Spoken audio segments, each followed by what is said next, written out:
Welcome to episode 7 of Roll for Ribs, where I let these dice decide how I make my ribs. We're using baby backs today, so let's roll for style. 3 party ribs again? The dice really like party ribs because this is the third episode in a row that we're doing them. And if you didn't know, party ribs is where you slice each rib individually before you cook them. Next up, let's roll for binder. 5 Carolina Reaper. So we're having to use a Carolina Reaper and garlic from Traeger, and I was dreading the day that I'd roll this. Just putting this on the ribs and smelling it already made my nose burn and my hands started to burn. Now let's roll for rubs, and we do this twice.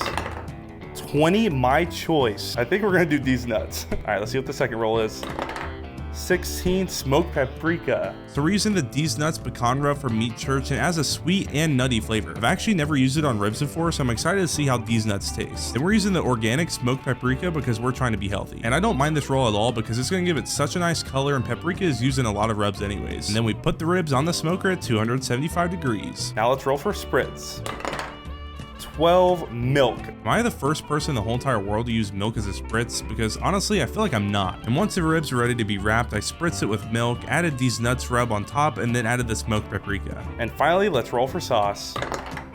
10 sweet chili. Honestly, the sweet chili sauce is a great roll for this because everything so far has been sweet and heat. I also just love sweet chili sauce, especially with crab rangoons. And then wrapped it back up until we were ready. All right, so I just took these off the smoker and they look really good, but smell really spicy. I'm a little worried for this, I'm not gonna lie. I'm excited. Aside from the milk, it all sounds pretty decent to me. Look at that color, dude. I think that's from the paprika for sure. I can smell the Carolina Reaper. I can taste it a little bit. Oh yeah, it's a little bit there. Dude, the sweet chili sauce works really well.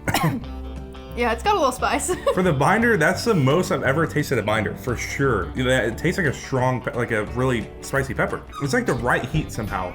Yeah, it's a really nice subtle heat. It is, I mean, it's pretty spicy, I think. I taste the Carolina Reaper a lot, actually, like the flavor. I taste the nuts. Oh yeah, we're having D's nuts right now. All right, I'm giving it an 8.3. I'm giving it an 8.5. All right. A little spicy, but it's really good. The spice is building, but I like it. We're gonna name it Sweet Reaper. Cheers to episode 7. Bonk.